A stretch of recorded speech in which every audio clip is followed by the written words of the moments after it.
Hello, and welcome to another basketball edition of the Adrienne Ross Show. And I, of course, am Adrienne Ross.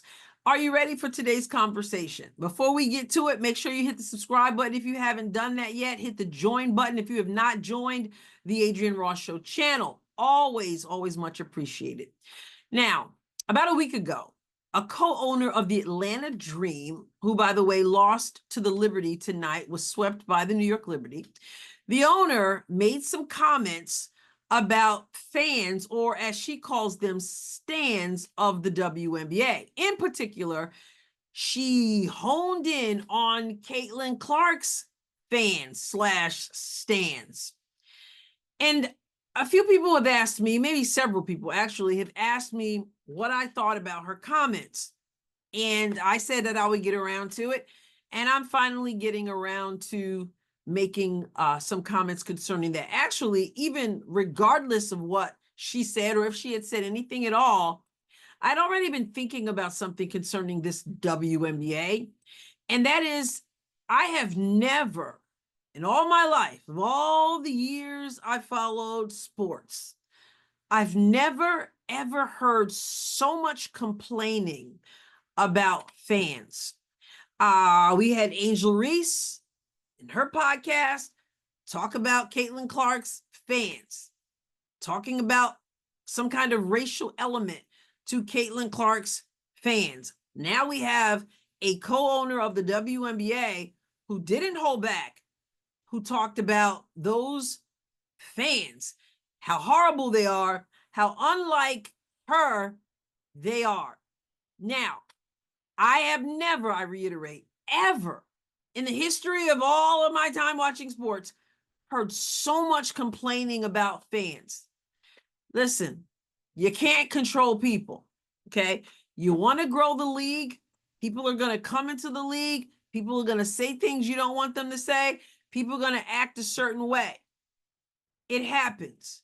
Doesn't make it right, but it happens.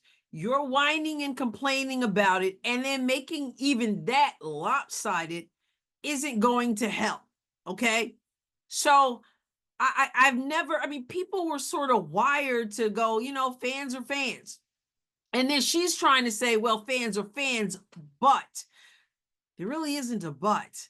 You really cannot demand that people show respect. I have no doubt that there are things said, and she pointed out Angel Reese versus Caitlin Clark, and of course, Angel Reese also had put that out there. Caitlin Clark's fans, Caitlin Clark's fans, Caitlin Clark's fans, as if Caitlin Clark put them in a huge duffel bag and carried them around with her and then cranked them up and just let them spew all kinds of nonsense. Stop attaching Caitlin Clark's name to people who say things you don't want to hear, or things that are downright rude and ridiculous. Why the whole Caitlin Clark? It goes with the whole narrative. This Caitlin Clark is bad. This Caitlin Clark, when she came into the league, oh my goodness, everything went haywire. Listen, you're going to have to grow a backbone. If you want people to watch you play, which they're not interested in doing apart from Caitlin Clark, but if you want people to watch the game and you want to grow the game, unfortunately, that just comes with the territory. Should it? No. Does it? Yeah, I guess it does. You know, and it's no different from anything else when folk act a certain way. We cannot control that. So you might just not want to tune into social media. You might also want to have a league where players are also feeding into this whole thing, and in some cases, drumming it up. Again, it's wrong, and I don't have any doubt that there have been racist things said on both sides. I've heard them. I know they're there.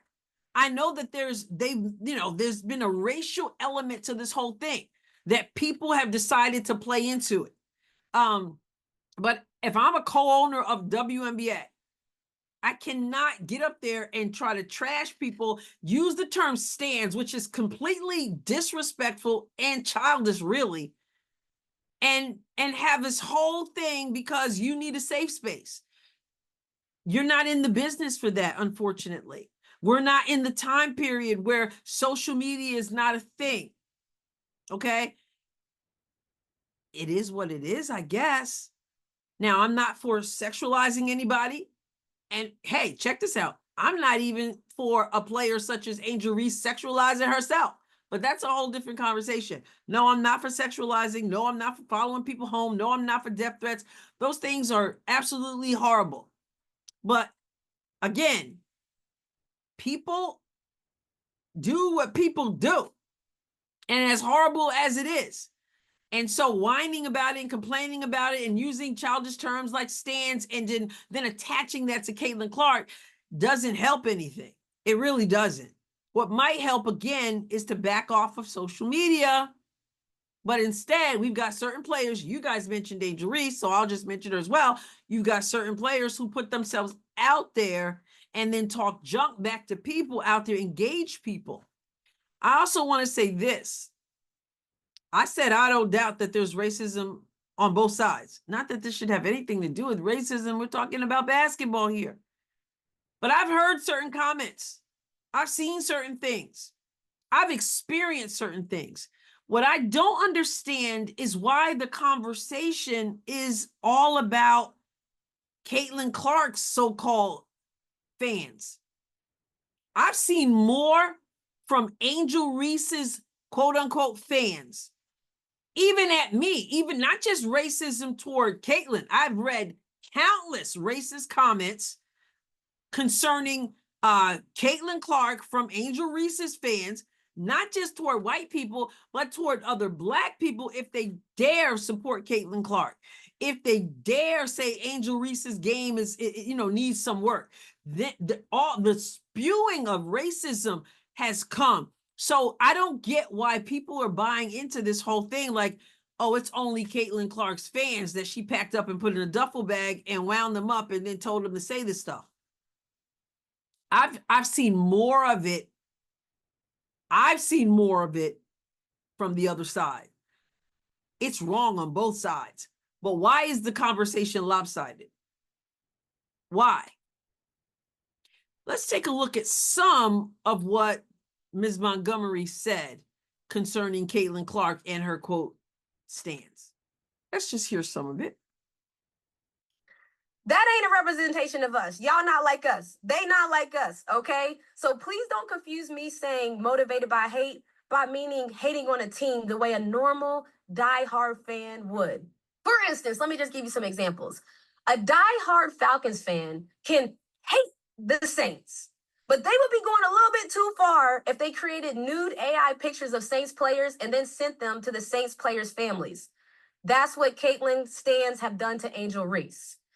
A diehard Tennessee Vols fan could have hated our UConn Huskies, but they would have been going way too far if they sent death threats to the UConn players. And that's what they've done. That's what Caitlin stans have done. Okay, so I'm gonna stop right here again because I find it interesting that she has enough time to figure out that these are really Caitlin Clark's stans. Can't stand that term, by the way. Can't stand that term. I find that interesting. That's what Caitlin Clark's stans have done to Angel Reese.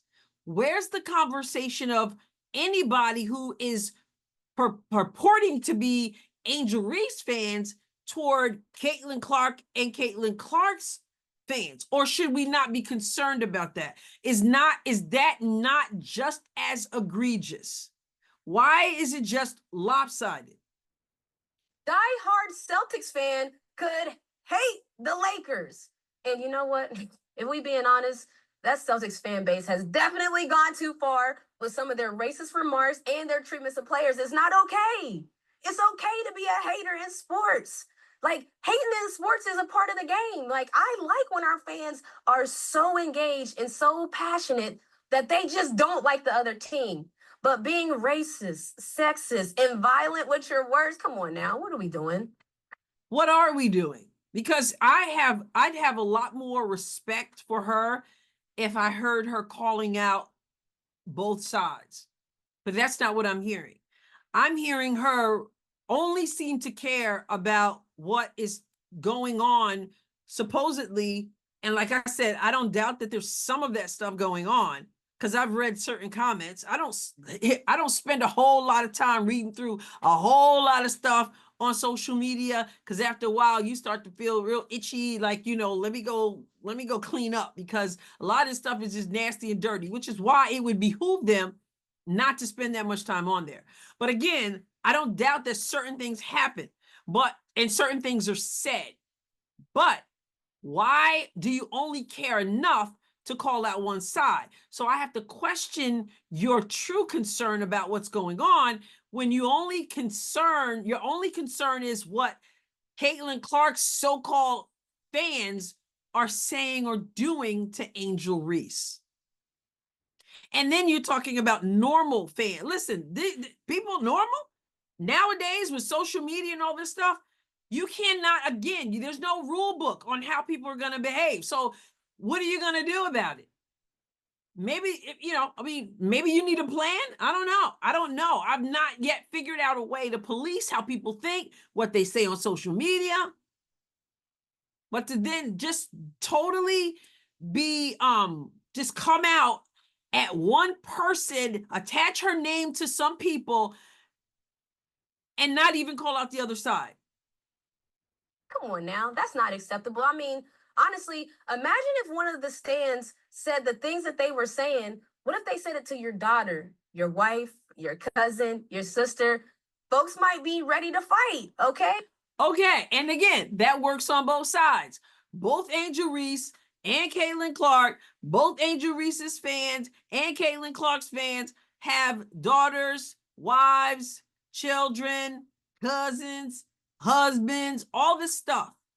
Again, call it out on both sides, because right now, to me, you're looking a whole lot of lopsided, and therefore I can't trust anything you got to say. Okay, so Caitlin, unfortunately for her, this is a group that is attached to her, not her asking this group to follow. It seems that they found a home in this fan base, thinking that that's where it was. But they found a home in this. Notice what they do. It's like I said too about the shiny object syndrome. That's what they do. They have an issue with Caitlin Clark. They have an issue with what she's been able to accomplish. And so they've attached themselves. They found a home in her. It reminds me at times when you hear people say things like, why is it that that group of people feels comfortable endorsing this particular candidate? As if it's that particular candidate's fault. That what she's trying to say is that there's something about Caitlin that has drawn in those kinds of people. That's what they want to that's what they want you to focus on. And it's all your fault. It's all about you. It's only you doing it. It doesn't matter about the other side because they're not doing anything. I can't take these people seriously. There's enough of that. So my comments overall, for those of you who wanted to know, my comment is this: the WNBA continues to show itself to be amateur, not ready for this moment. Because when you are growing, when you have more eyes on you, not only will good things happen, but unfortunately, some not so good things are going to happen. So you know what? You kind of suck it up, all right? And if you're going to call these people out for horrendous things they're saying and doing, then call them out on both sides. When you only focus on one side and then attach an athlete to a group of people who may or may not really be fans, I mean, to me, that's low. Call it out. But also this league, it's going to have to grow up, because if Caitlin Clark decides to stay around, and you better hope she does, although many of us are like, Caitlin, do you really want to? But if Caitlin decides to stay around, more and more fans are going to come. You're also going to have more and more people who are not even really fans. This is the point. They're not even really fans. They get on social media and they start jabbing at one another, and they're using Angel and they're using Caitlin because of their own racial idolatry. And yes, it happens on both sides. And I said that before. Certain things happen. I don't know the truth of everything that's being accused out there. But again, you consider yourself a leader. You're a co-owner of a WNBA team. You get up there and say, they're not like us. You use immature terms like stands. You attach Caitlin Clark's name to it. And this is what they are doing to Angel Reese with no conversation whatsoever about the people who supposedly support Angel Reese and the things that they're doing, not just to white people like the black people, like white people you're saying are doing. The black people, not only are black people doing things to other white people, they're doing it to other black people. So call it all out or don't say anything at all. But the bottom line is you wanted more eyes. And with the good, sadly, comes the bad. WNBA needs to do a little bit better in how they present themselves, what they have to say, and at the very least, be fair about it all. And don't lump in Caitlin Clark with some foolish people. Let me know what you think in the comments. God bless you abundantly. Remember to hit the subscribe button, hit the join button. I'll catch you next time, God willing. Remember, we are planning to go live for the game. Indiana Fever, Connecticut Sun, game number 2 in the best of 3 series. The second game before we head back to Indiana for game 3. I'll catch you next time, God willing.